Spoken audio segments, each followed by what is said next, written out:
मैं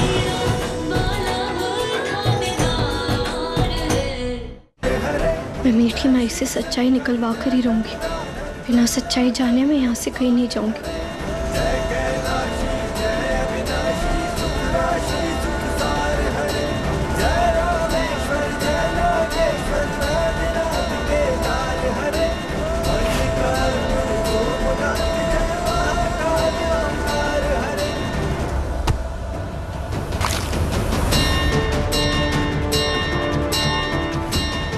ध्यान से, शिवजी के अभिषेक वाला पवित्र जल है।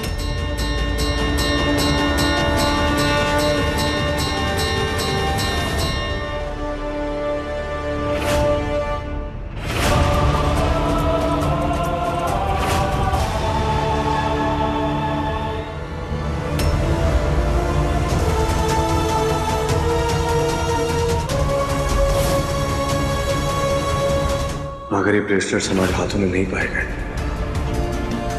तो इसका ये मतलब होगा कि किसी ने ब्रेसलेट्स को हमारे हाथों में से जबरदस्ती निकालने की कोशिश की है।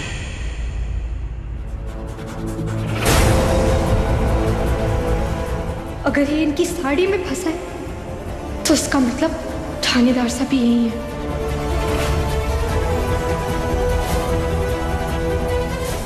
बुलबुल, बुलबुल, बुलबुल। वीर यहाँ नहीं है बुलबुल, पर वो किसी ऐसी जगह पहुंच गया है जहाँ वो कुछ सही नहीं कर रहा। इसका मतलब जिन मीठी माई पर मैंने इतना विश्वास किया, उन्होंने हमारे साथ इतना बड़ा विश्वासघात किया। उनकी वजह से मैंने अपनी दिल की ना सुनी, थानेदार साहब की आवाज को छलावा समझा। छलावा तो मीठी माई बहुत बड़ी धोखेबाज है, छोटी है।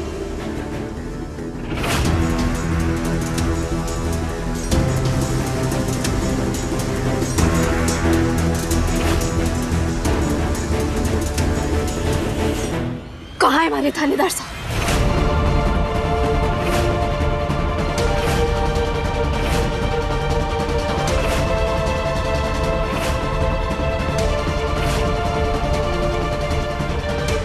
कहाँ रखा है आपने हमारे थानेदार साहब को? बोलिए, बताइए हमारे को, कहाँ है हमारे थानेदार साहब? इस बार हमारे से झूठ बोलने की गलती मत करना। ये हमारे थानेदार साहब है, ये मैंने खुद हमारे थानेदार साहब को पहनाया था, और ये हमारे को आपकी साड़ी से मिला है।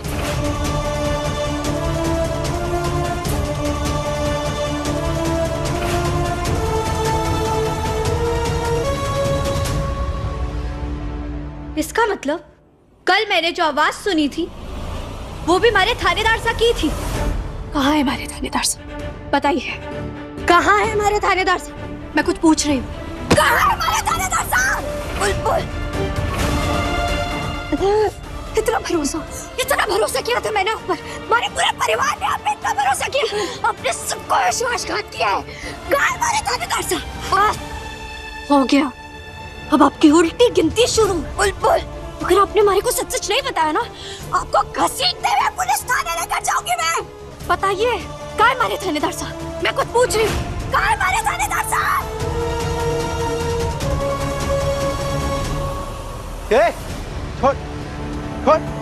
छोड़।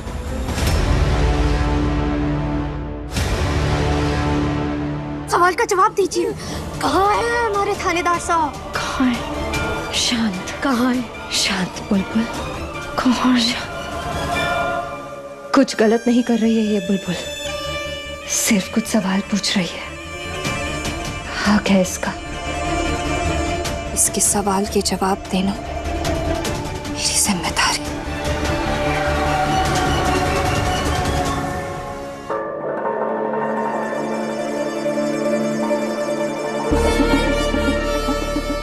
थोड़ी देर के लिए मुझे और बुलबुल को अकेला छोड़ दो। जाओ,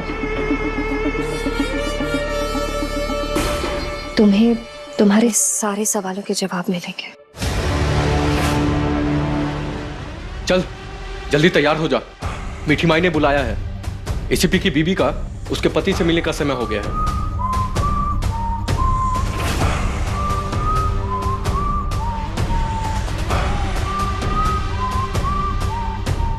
आता हूं। तो दीजिए जवाब, कहाँ है हमारे थानेदार साहब? तुम्हारे थानेदार साहब यही है।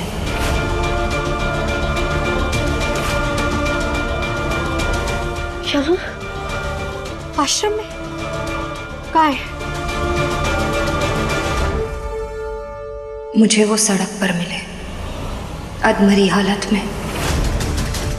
चेहरे पर और शरीर पर इतनी चोट लगी हुई थी जैसे किसी ने बहुत बेदर्दी से मारा हो उसे। इसीलिए मैं उसे अपने साथ आश्रम ले गई। अच्छा, ऐसी बात थी? तो कल जब मैं आपके आश्रम आई थी तुम अपने मेरे को ये बात क्यों ना बताई? हाँ, उनकी पत्नी है उनका ख्याल रखने के लिए। बताना चाहते थे, लेकिन उस जख्मी हालत में भी तुम्हारे थानेदार साहब ने मुझसे कहा कि वो तुमसे मिलना नहीं चाहते।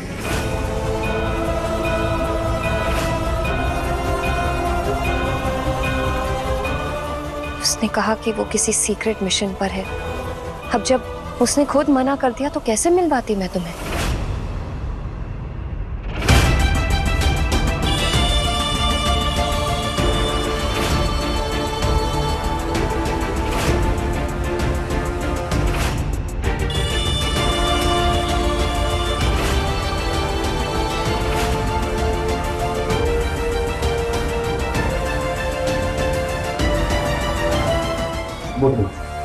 क्या? मारे थानेदार साहब ने मारे से मिलने से मना कर दिया? ऐसा हो ही नहीं सकता। हो सकता है कि वो तुम्हें तकलीफ ना देना चाहता हो, और अब मैं तुम दोनों को और दूर नहीं रख सकती।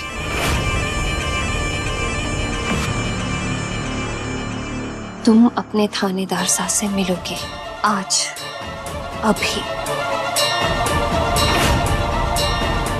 कहाँ है? कहाँ है हमारे थानेदार साहब? लो, आ गए तुम्हारे थानेदार साहब।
थानेदार साहब से गले लगकर इतना अजीब क्यों लग रहा है? पहले तो कभी ऐसा ना हुआ।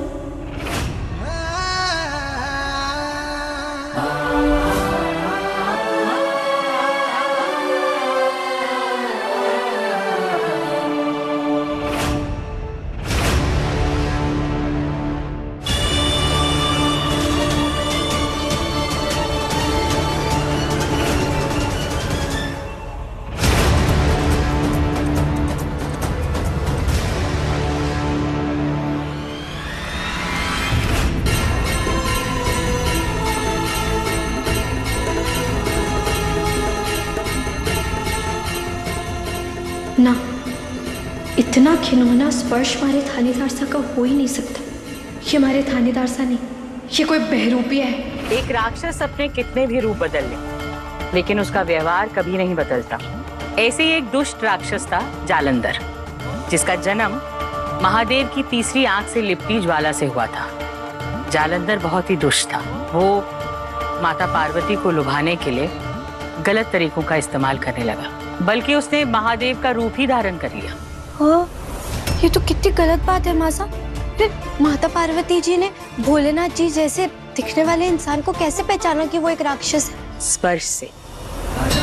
जब उस दुष्ट राक्षस ने माता पार्वती को छुआ ना, तो माता पार्वती उसके छूने से ही समझ गई कि ये उनके पति नहीं बल्कि कोई और है। ऐसा है बिंदनी कि बुरा इंसान चाहे कितने भी रूप बदल ले, चेहरा बदल ले, कपड़े बदल ले, पर अपनी बुरी नीयत कभी भी ना बदल सके। अब इस जालंधर नहीं देख ले, उसने शिव जी का रूप तो चुरा लिया, लेकिन उनका माता पार्वती के प्रति पवित्र प्रेम और वो पवित्र स्पर्श ना चुरा पाया। तभी तो माता पार्वती जी समझ गई कि वो उनके पति नहीं, कोई राक्षस है। और मैं तो कहूँ सिर्फ माता पार्वती ना, दुनिया की कोई भी पत्नी जो अपने पति से सच्चा प्रेम करे, आंखें बंद करके भी किसी के पास आते ही अपने पति और किसी अनजान पुरुष में ये फर्क यूं महसूस कर सके, यूं। जब तक मैंने ये पता न चल जाए कि मीठी माई और क्या झूठ बोल रही है, हमारे थानेदार सा कहाँ है, मैं किसी से कुछ भी ना कह सकती, तब तक मैंने इनकी बात पर विश्वास करने का नाटक करना होगा।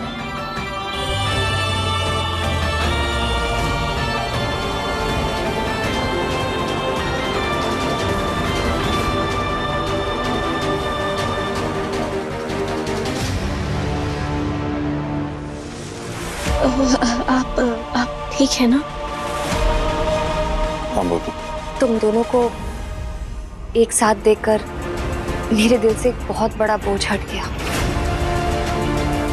अब तुम दोनों बातें करो, मैं थोड़ी देर में आती हूँ।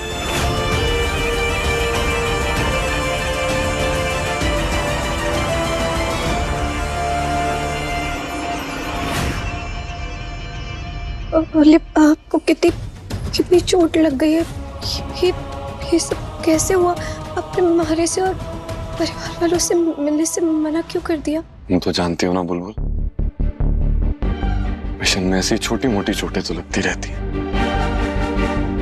पर हाँ मैंने मना करवाया था क्योंकि मैं नहीं चाहता था कि मेरे चोट लगने की या फिर ऐसे इंजर्ड होने की खबर घर पहुंचे और सब लोग परेशान हो जाए। मैं नहीं चाहता था।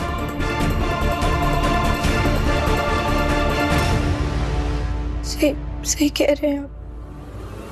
मैं जानता हूँ बुलबुल, तुम्हारे दिमाग में बहुत सारे सवाल होंगे और तुम्हें तुम्हारे सारे सवालों के जवाब भी मिलेंगे, लेकिन मैं अभी तुम्हें कुछ नहीं बता सकता। मिशन का सीक्रेट है, बट मुझे इस बात से बहुत खुशी हुई कि तुम अभी यहाँ आ गई। चला चंट आदमी, ये तो इतनी सफाई से हमारे थानेदार साहब के जैसे बात कर रहे हैं। हमारे को कोई और तरीका निकालना होगा, इसे फंसा कर ये पक्का करने का कि ये हमारे थानेदार साहब का नकलची बंदर है।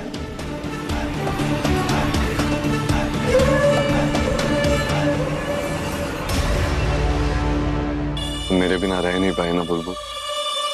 हाँ, मुझे ढूंढते ढूंढते यहाँ तक आई गई ना तुम। बोले आप गुस्सैल प्रताप सिंह से हमारे फेवरेट हीरो शाहरुख खान साहब जैसे रोमांटिक कब से हो गए? तुम्हारे फेवरेट हीरो बदलते रहते हैं क्या? शाहरुख खान साहब, मिस्टर कार्तिक आर्यन नहीं थे तुम्हारे फेवरेट एक्टर? अब वो नहीं, वो कल रात को मैंने शाहरुख खान साहब की नई पिक्चर देखी थी ना, तो मैं उनकी फैन हो गई वीर साहब।